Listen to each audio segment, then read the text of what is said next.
I'm pleased to welcome you to the launch of the post-election evaluation report for the 9th of August 2023 general election. This launch is not only the last event of our election calendar, but also marks my last duty to this country in a forum such as this one.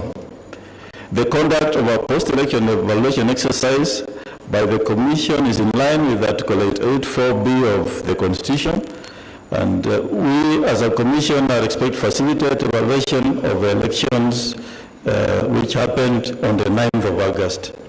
It is also an integral part of the post-election phase of the electoral cycle, and based in the national practice that affords an election management body an opportunity to reflect on lessons learned and make recommendations for implementation in subsequent election. I've had the unprecedented opportunity to preside over the 2 general elections and fresh presidential election during my 6-year tenure at the helm of the Iebc. As I look forward to my exit from office tomorrow, I will share my reflections of that journey as chairman of the Commission. I was appointed in office on the 18th of January 2017, and we took the oath of office on 20th of the same month. In the oath of office, I swore to obey, respect, and uphold the Constitution and all the laws of the Republic, that I would faithfully and fully, impartially, and to the best of my ability discharge the trust and perform the functions and exercise of powers devolving upon me by virtue of the appointment without fear, favor, bias, affection, ill will, or prejudice. And the last sentence, I ask God to help me remain true to this oath. I joined the commission that I had been appointed along with me with the other commissioners who were 7 to oversee the conduct of the 2017 general election that was less than 7 months away. We had very limited time to understand the infrastructure of the election and architecture of the commission. Additionally, the processes had already been concluded by the previous commission, and there was no time to make any major reviews or adjustments. We conducted the 2017 general election that was nullified, and we held a fresh presidential election as ordered by the Supreme Court on the 23rd of October 2017. And the results of that fresh presidential election were upheld by the Supreme Court in a subsequent petition that was filed. As it will be recalled, one commissioner resigned before the fresh presidential election, and 3 others followed shortly after.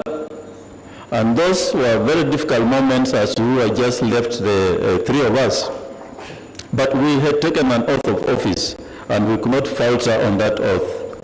We had a duty to this country to start preparing for the 2022 general election. And second, we had a responsibility to ensure the preservation of the Commission, its long-tested experience in election management that had created a large body of technical competence and practical knowledge that drives its preparation and conduct of elections. So drawing from the Supreme Court decision, drawing from our experiences in the general election and the fresh presidential election of 2017, we set on the journey to prepare and make sure that the 2022 election is successful. We prepared a strategic plan 2020 to 2024. We came up with the election operation plan, which provided a roadmap for implementation. And during this journey, I must mention a few achievements which we leave behind and hope that the incoming commission will build on those achievements. Over the last 6 years, we have conducted a number of activities, and some of the notable achievements are when we came in the commission, we found the commission was being managed under 17 regions as had been demarcated by the commission in the country. But we said, as a commission, in line with devolution, we must set up county election officers, and so we set up 47 county election officers. And then these county election officers have been a success story. We have 47 county election managers who oversee the activities of the commission in the constituencies within those counties. And so we have 47 county election managers and then senior election officers in the 290 constituencies who form an increased permanent staff of the Iebc, which to date stands at about 1,000. We also found an institution which did not have policies and procedures, and so we set on a journey to develop various policy manuals and standard operating procedures to address systemic challenges within the commission systems and operations.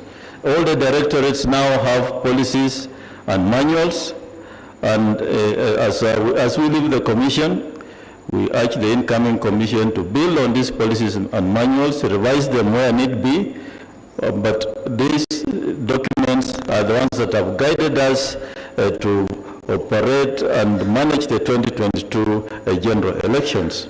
They provide clear operational and administrative procedures for effective governance and streamlining of the Commission's activities.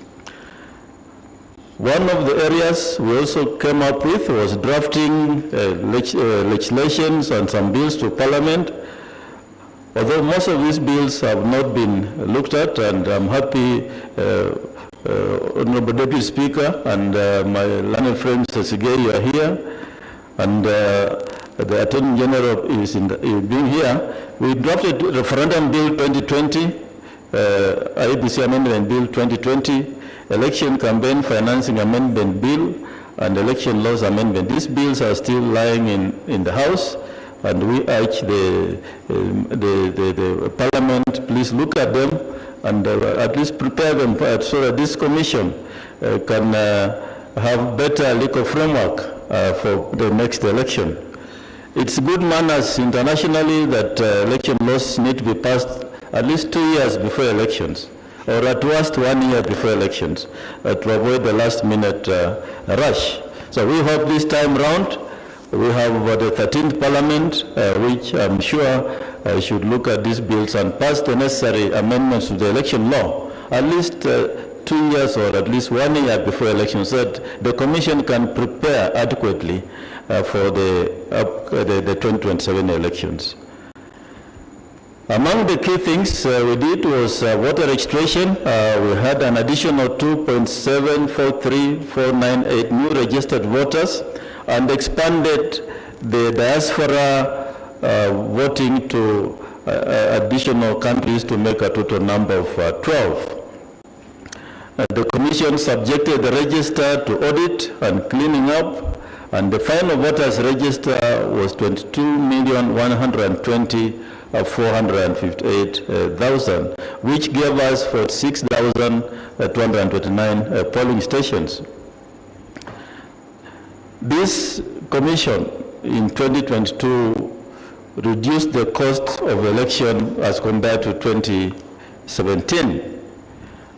We actually reused the technology that we deployed in elections. We only bought 14,000 new KIMS kits, but we reused the old ones.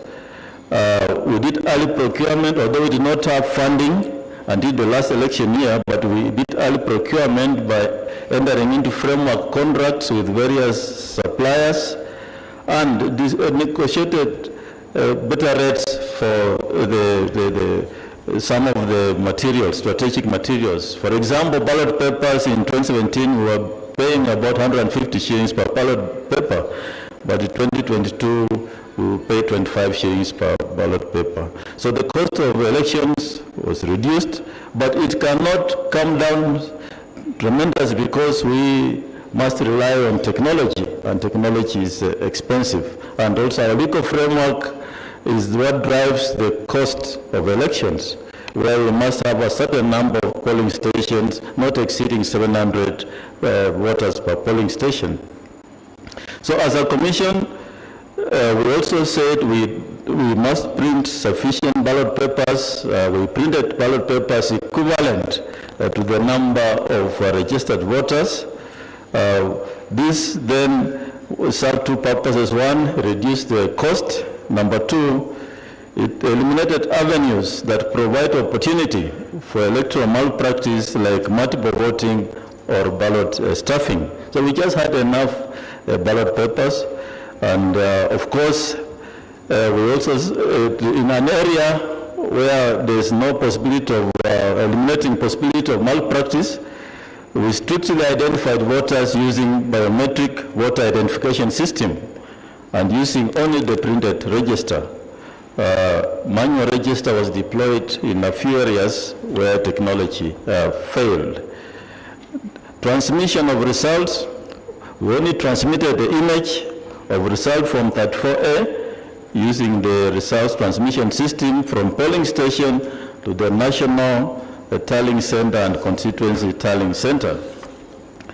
We deploying a secure public portal where election results from 34A, 34B, and 34C were hosted for the nation and the world to access. A record 386 million logins were reported to the portal, and those that tallied the results got the same results as the Iebc result in Form 34C. This was the game changer in the elections and elevated the aspect of transparency to a whole new world level. The representative from the National Police Service has mentioned our collaboration. Indeed, we came up with a program of collaboration, National Police Service, the Election Security Arrangement Program, and the trained police officers on election management. This arrangement is good. It has to continue for purposes of managing elections and peace in the country. I'm pleased to report that the Commission on National Police Service worked harmoniously well, serving a few isolated incidents at tallying centers. The Commission also developed 17 election manuals that were used in training staff and other stakeholders like judiciary, political parties, and the media. These trainings gave stakeholders a clear understanding of the election process to engage in various areas related to elections. We collaborated with the media, Kenya Media Sector Working Group to enhance transparency and ensure a quick flow of information in election reporting to the public. Iebc also had a MOU signed between Editors Guild and the Kenya Media Sector Working Group, and 600 journalists were trained on areas related to elections for accurate reporting of election results. At the Bomas of Kenya, we had the Media Center, which hosted local and international media, and we also had a media consortium which was formed, and the expected outcome was that the media would tally results and announce.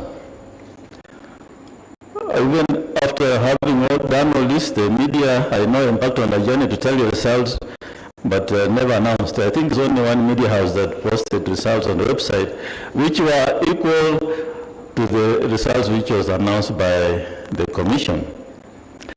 The achievements are many. Because of time, I'll move on to a few challenges because I know our chief guest needs to make his speech. The Commission, in the course of achieving all these milestones I've mentioned, of course, has encountered a number of challenges. As a country, we need to be alive from where we sit as a Commission, that these challenges are many, but I'll just highlight a few. One of the biggest challenges sitting as an election manager is the highly ethnicized and divisive politics in Kenya. The combination of highly competitive elections and negative ethnicity in Kenya's politics always leads to divisive elections that often results in poll violence. Ethnicity is often the main currency of competitive elections and is habitually mutates into conflicts between dominant competing ethnic tribes, thus undermining national unity, security, and stability. Such divisive elections have always led to enormous political pressure being applied on the Commission, as commissioners and staff of Iebc are always subject to ethnic profiling during campaigns and public rallies, making them insecure and susceptible to attacks. Although the challenges posed by highly competitive politics and negative ethnicity are recognized by all stakeholders in Kenya, there has never been a deliberate effort to conclusively deal with the issue. Instead, symptomatic treatment such as disbandment of the Commission has been routinely undertaken every election cycle. It's time as a nation that we had a candid discussion on the electoral system that the country should adopt to suit the circumstances of our country's political anatomy. I've mentioned the issue about late enactment of laws. This is a challenge, and I believe Parliament should take up this challenge, that election laws be enacted at least 1 year before the elections. Another big challenge we have, as we leave the Commission, and stakeholders in this room should take note, is that the Commission is expected to be funded within the 5-year electoral cycle.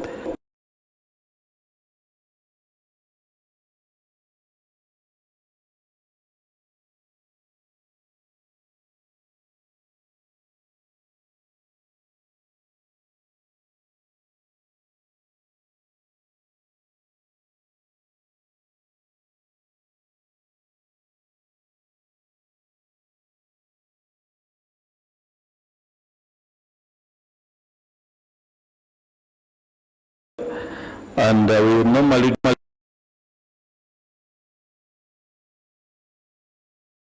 the Commission, we urge stakeholders in the process and executive to ensure that a Commission has timely funding throughout the electoral cycle. But more importantly, we have the Iebc fund, which is provided for in Section 18 of the Independent Electoral and Boundaries Commission Act. This fund needs to be actualized so that the Commission gets its funding at the beginning of each financial year so as to be able to deliver on its mandate. Well, I'll say one more thing that we saw during the last election. The Constitution of Kenya 2010, Article 88, lays great emphasis on the independence of the Commission, both in decision-making as well as operations. Despite these clear legal provisions, attempts are always made to undermine the independence of the Commission during elections. The 2022 general elections witnessed probably the gravest attempts to usurp the independence of the Commission and the sovereign will of the people of Kenya as expressed in the polls. These attempts took the form of ethnic profiling and open threatening of some members of the Commission and staff, arrest and holding communicator of Commission staff and service providers without lawful basis, abduction and illegal detention of staff and service providers by state security, attack and assault of some members of the Commission, staff and service providers by goons and law enforcement agents at the Bomas of Kenya and at some county and constituency tallying centers. Abduction and murder of a constituency returning officer, intimidation of the Commission by some members of the National Security Advisory Council to moderate results which goes against the will of the people. The gravity of these attempts to subvert the will of the people cannot be wished away or swept under the carpet, because they might re-emerge in the future. For this reason, the Commission wrote to the President of the Republic of Kenya requesting for a public inquiry in respect of the process leading to the declaration of the final results at the Bomas of Kenya.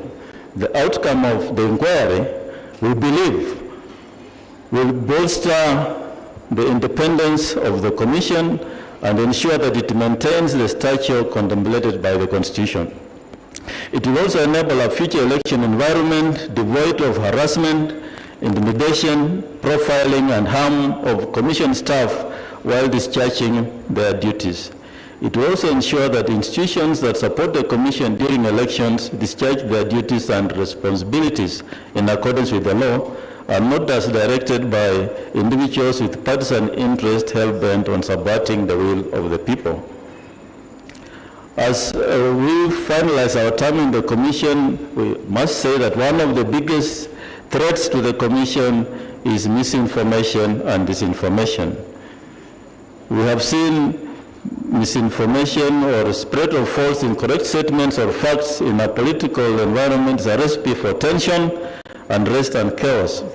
And in Kenya, just like in other jurisdictions, misinformation is the latest and probably the greatest threat to democracy. False accusations have the potential to cause violent conflict, orders leveled against the Commission's conduct of elections by political players. In most instances, no action is taken against authors of these remarks, as they are considered to enjoy freedom of speech, yet they can discredit an otherwise free, fair, and credible election. It is surprising that despite remarkable enhancement of checks to guarantee integrity of the electoral process, the old notion that elections are stolen or rigged still pervades our political rhetoric.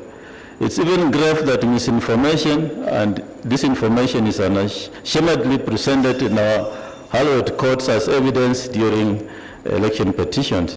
There's need for action to draw the line between free speech and misleading statements, and I'm happy that a few institutions charged with that responsibility in this House today, and I hope this will be taken up in future. In conclusion, the tenure of myself and the two commissioners comes to an end on 17 January 2023. We have made our fair share of contribution towards strengthening democracy in Kenya. We hold that the August 2022 election, whose presidential results were held by the Supreme Court, were free, fair, credible, transparent, and impartial elections. This could not have been achieved without strict adherence to the corporate governance structure of the Commission and its guiding legal regime. The Commission, as established and mandated by the Constitution of Kenya and Iebc Act, has clear roles, duties, responsibilities of its members and staff.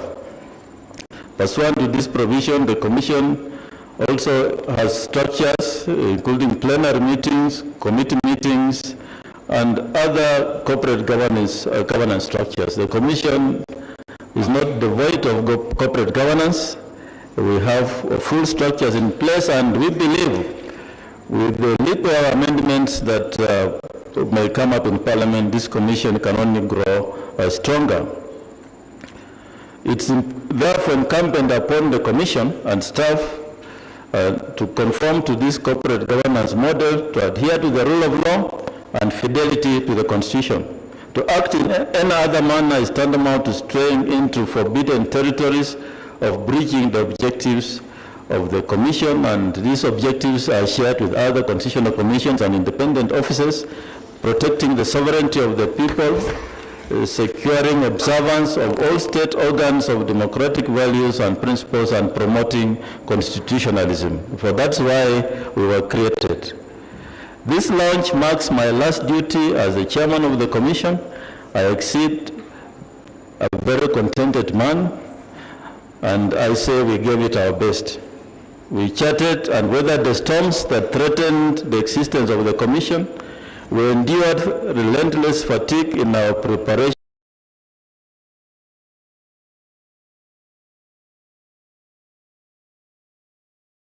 for election. We mustered high courage to overcome perils of democracy and pick the baton from us to take the elections of this country to the next level. I wish to acknowledge the assistance we have been accorded by our development partners, that includes the direct support of UNDP, led deepening democracy programs with the membership of European Union, United Kingdom, the Republic of Germany, Republic of Italy, and Republic of Ireland. We also appreciate various initiatives by USAID. Finally, I thank the people of Kenya for this opportunity to serve you the last 6 years, Equally, with abiding respect, allowed to resolve to vote peacefully, the resolve you made as people of Kenya to vote peacefully during this election. It's a gift that I will cherish and carry with me always. God bless Iebc and God bless Kenya. Thank you very much.